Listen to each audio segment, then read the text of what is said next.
तो शुरू करते हैं क्वेश्चन नंबर 5 को। यहाँ पर देखिए इसके दो पार्ट हैं, पार्ट ए और पार्ट बी। सबसे पहले हम पार्ट ए की बात करेंगे। पार्ट ए में हमसे पूछा गया है, is it possible to have a regular polygon with each of exterior angle as 22 degree. मतलब कि क्या एक ऐसा रेगुलर पॉलीगन पॉसिबल है जिसमें हर एक एक्सटीरियर एंगल जो है वो 22 डिग्री का आता है। तो इसको बताने के लिए, इसके आंसर को बताने के लिए हमें एक बात पता होनी चाहिए कि जो नंबर ऑफ साइड्स होती हैं एक रेगुलर पॉलीगन की, वो बराबर आती हैं sum of all exterior angles divide by each exterior angle. अब आप में से कुछ लोगों के दिमाग में सवाल आ सकता है कि यहाँ पर तो हमें ये पूछा गया था कि जो रेगुलर पॉलीगन है वो पॉसिबल है कि नहीं, जबकि मैंने यहाँ पे नंबर ऑफ साइड्स निकालने का फॉर्मूला लिख दिया। तो ऐसा मैंने इसलिए लिखा है, देखिए जो नंबर ऑफ साइड्स होती हैं रेगुलर पॉलीगन की वो मिनिमम 3 हो सकती हैं, ठीक है, क्योंकि 3 से नीचे जो अगर साइड होंगी तो रेगुलर पॉलीगन बनेगा ही नहीं, क्योंकि जो फिगर होगी वो क्लोज नहीं बनेगी। तो मतलब 3 साइड हो सकती हैं, 4 साइड हो सकती हैं, 5 साइड, ऐसे करके कुछ भी हो सकती हैं। लेकिन जो नंबर ऑफ साइड्स हैं वो कभी भी ऐसा नहीं होगा कि किसी पॉलीगन में 3.5 साइड है, 3.25 साइड है। मतलब जो नंबर ऑफ साइड्स आनी चाहिए वो पूरा पूरा एक नंबर होना चाहिए, ना तो वो पॉइंट में आना चाहिए ना फ्रैक्शनल वैल्यू होनी चाहिए। तो यहाँ पर हम नंबर ऑफ साइड निकालेंगे, अगर ये कोई फ्रैक्शन आ गई यानी भिन्न आ गई या फिर पॉइंट में आ गया आंसर, तो हम कह देंगे कि ऐसा पॉसिबल नहीं है, ठीक है। तो नंबर ऑफ साइड्स को मैं यहाँ पे n बोल दे रहा हूँ। तो यहाँ पे n की वैल्यू कितनी हो जाएगी, सम ऑफ ऑल एक्सटीरियर एंगल्स कितना होता है, किसी भी रेगुलर पॉलीगन को ले लो आप, अगर हम बात करें उसके एक्सटीरियर एंगल के सम की तो वो होता है 360, ठीक है। तो ऊपर आ जाएगा 360 डिवाइड बाई कितना, ईच एक्सटीरियर एंगल, और हर एक एक्सटीरियर एंगल हमारे क्वेश्चन में कितना दिया हुआ है, 22 डिग्री, ठीक है। तो इसको अगर हम काटेंगे, पूरा पूरा कट गया तो पॉसिबल है, नहीं कटा तो पॉसिबल नहीं है। तो यहाँ से देखिए अगर मैं इसको 2 से काटूँ तो 2 1 जा 2, फिर 2 1 जा 2, यहाँ से आप 36 को काटोगे 18 बढ़ जाएगा, 1 0 है तो यहाँ पे 1 0 आ जाएगा। तो यहाँ से जो n है उसकी वैल्यू कितनी आ गई, 180 ऊपर बचा और नीचे 11 बचा। अगर आप अब इसको काटो तो आप देख सकते हो कि जो 180 है वो 11 से पूरा पूरा डिवाइड नहीं होता है। मतलब या तो ये फ्रैक्शन में आप रहने दो, या फिर अगर आप इसे पॉइंट में कन्वर्ट कर भी लो, ठीक है, 180 डिवाइड बाई 11, तो ये आंसर किस में आएगा, पॉइंट में आएगा। आप करना चाहो तो इसको ऐसे डिवाइड कर लेना, पॉइंट में आंसर आ जाएगा। तो आप कह सकते हो कि जो n है वो पॉइंट्स में आया, जबकि नंबर ऑफ साइड पूरे पूरा नंबर होती है, यानी पूरा पूरा एक नेचुरल नंबर होना चाहिए था, जबकि यहाँ पर ये फ्रैक्शन या फिर पॉइंट में आ रहा है। तो हम क्या बोलेंगे, हम बोलेंगे नॉट पॉसिबल, ठीक है, ये ऐसा कुछ पॉसिबल नहीं है। यहाँ पे मैंने लिख दिया नॉट पॉसिबल, मतलब ऐसा कोई रेगुलर हम नहीं बता सकते हैं जिसमें हर एक एक्सटीरियर एंगल जो है वो 22 डिग्री हो। इसी तरह से अगर हम बात करें इसके पार्ट बी की, तो पार्ट बी में हमसे बोला गया है, can it be interior angle of A regular polygon.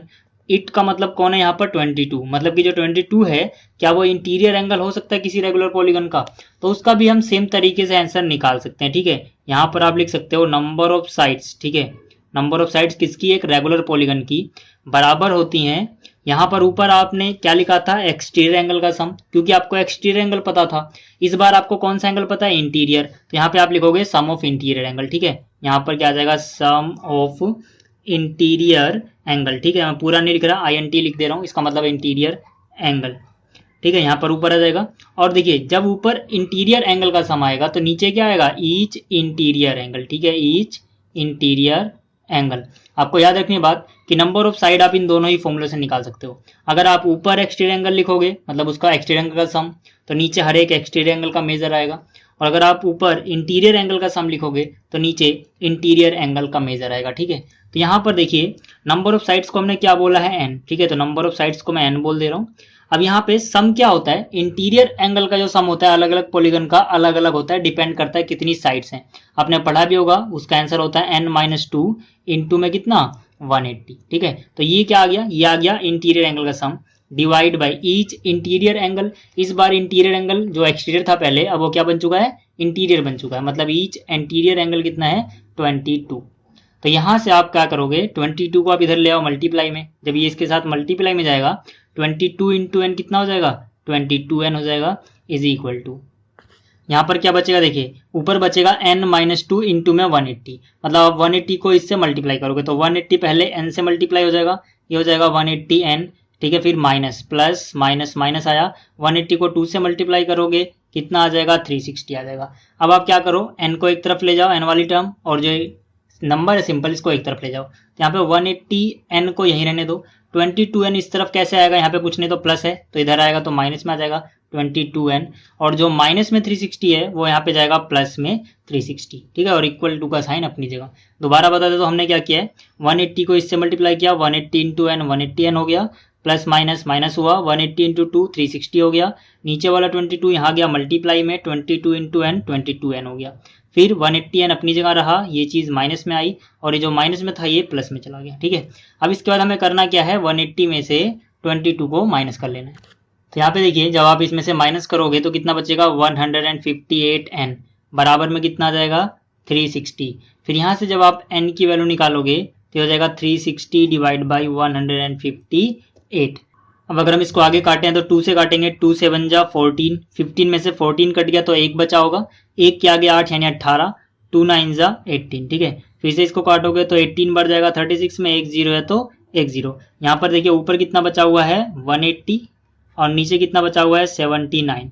अगर आप डिवाइड करके देख भी लो 180 को 79 से तो आपको आंसर पॉइंट में मिलेगा, मतलब ये पूरा पूरा नहीं कट पाता है। ठीक है ना, तो हम क्या बोलेंगे कि यहाँ पर भी पॉसिबल नहीं है, तो आंसर आएगा नॉट पॉसिबल। ठीक है, कभी भी ऐसा पॉलीगन पॉसिबल नहीं होगा। अब बात करते हैं अगले क्वेश्चन की। देखिए जिसका क्वेश्चन नंबर 6 है, यहाँ पे हमें 2 पार्ट में पूछा गया। फिर से ये पहले पार्ट में हमसे पूछा गया what is the minimum interior angle for a regular polygon and why, मतलब कि जो मिनिमम इंटीरियर एंगल होता है किसी भी रेगुलर पॉलीगन के लिए वो कितना होता है और क्यों। तो इसका आंसर देने के लिए आपको एक बात पता होनी चाहिए। देखिए अगर मेरे पास सिर्फ एक साइड हो तो एक साइड से तो क्लोज फिगर ही नहीं बनेगी, मतलब ये पॉलीगन भी नहीं होगा, और पॉलीगन नहीं होगा तो ये रेगुलर पॉलीगन भी नहीं होगा। इसी तरह से मान लीजिए मेरे पास अगर 2 साइड्स हैं तो 2 साइड से भी मैं क्लोज फिगर नहीं बना सकता, तो रेगुलर पॉलीगन भी नहीं बन सकता। अगर मेरे पास 3 साइड है मिनिमम, तो कम से कम अगर मिनिमम मेरे पास 3 साइड है तो मैं एक क्लोज फिगर बना सकता हूँ एक ट्रायंगल की। अब देखिए ट्रायंगल आ गया, लेकिन हम इसको क्या बनाना है, रेगुलर पॉलीगन। तो रेगुलर होने के लिए ट्रायंगल कौन सा होना चाहिए, इक्विलेटरल, क्योंकि इसकी तीनों साइड अगर बराबर होंगी, हर एक एंगल अगर बराबर होगा तभी इसको हम बोलेंगे रेगुलर पॉलीगन। ठीक है, तो मतलब इक्विलेटरल ट्रायंगल सबसे कम साइड से बनने वाली क्लोज फिगर है जो कि रेगुलर भी है। ठीक है, तो यहाँ पर देखिए हर एक एंगल को हम मान लेते हैं कि x डिग्री है, ये भी x है, ये भी x है, ये भी x है, क्योंकि जो रेगुलर पॉलीगन होता है उसकी डेफिनेशन ही होती है कि वो सारी साइडें उसकी बराबर होती हैं, सारे एंगल उसके बराबर होते हैं। तो यहाँ पर जो इसका आंसर आएगा वो मिनिमम एंगल होगा जो किसी भी रेगुलर पॉलीगन का हो सकता है इंटीरियर एंगल। ठीक है, तो यहाँ पे देखिए x प्लस x जो होगा वो कितना आ जाएगा, वो आ जाएगा 180, क्योंकि जो ट्रायंगल होता है इसके तीनों एंगल्स का सम आता है 180। ठीक है, तो यहाँ पर 3x की वैल्यू कितनी आ गई 180, तो x की वैल्यू कितनी आ गई 180 डिग्री, और जो 3 है ये चला जाएगा डिवाइड में, 3 1 जा 3, 3 6 जा 18, 1 0 है तो 1 0, तो x की वैल्यू कितनी आ गई 60। मतलब हम कह सकते हैं कि जो मिनिमम इंटीरियर एंगल होगा, ठीक है, मिनिमम इंटीरियर एंगल किसी भी रेगुलर पॉलीगन का ऑफ ए रेगुलर पॉलीगन जो होगा वो कितना आएगा, वो आएगा 60 डिग्री। ठीक है, तो ये था इसका पार्ट है। अब इसके बाद हमसे पूछा गया है what is the maximum interior angle possible for a regular polygon. अब आप देखिए अगर बात करें हम एक्सटीरियर एंगल की, तो मैं किसी भी एक साइड को अगर ऐसे एक्सटेंड करता हूं तो जो ये एंगल होगा ये एक्सटीरियर एंगल होगा। ठीक है, एक्सटीरियर एंगल को y बोल देते हैं मान लीजिए।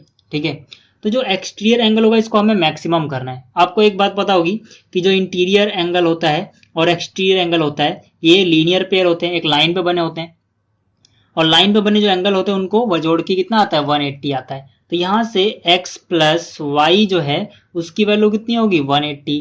और अगर हमें एक्सटीरियर एंगल को मैक्सिमम निकालना है, यानी कि कितना ज्यादा से ज्यादा वो हो सकता है, क्योंकि यहाँ पे हमें मैक्सिमम पूछा गया है, तो हम क्या करेंगे x को कम से कम करेंगे। ठीक है, क्योंकि इन दोनों को जोड़ के 180 है, जितना x कम होगा उतना y क्या होगा, बड़ा होगा। तो मतलब जिस केस में x की वैल्यू सबसे कम होगी उस केस में y की वैल्यू सबसे बड़ी आएगी, और x की वैल्यू सबसे कम कितनी आई है 60। तो अगर मैं यहाँ पे x की वैल्यू 60 रखूंगा तब जो y की वैल्यू आएगी वो सबसे मैक्सिमम वैल्यू होगी। ठीक है, तो y की वैल्यू कितनी आएगी 180, 60 जाएगा माइनस में, यानी कि y की वैल्यू 120। ठीक है, फिर से लॉजिक समझ देता हूँ कि जब दो चीजों को जोड़ के कोई एक चीज आ रही हो, उनमें से अगर आप एक चीज को छोटा कर दोगे तो दूसरी चीज अपने आप बड़ी हो जाएगी। जब ये सबसे छोटा होगा तब y की वैल्यू सबसे बड़ी आएगी। तो उसी हिसाब से x सबसे छोटा क्या था 60, तो y सबसे बड़ा कब आएगा, जब इसको हम 60 के साथ निकालेंगे, यानी 60 माइनस में जाएगा। तो ये था क्वेश्चन नंबर 6। तो इस वीडियो में इतना ही, मिलते हैं फिर अगली वीडियो में, तब तक के लिए गुड बाय।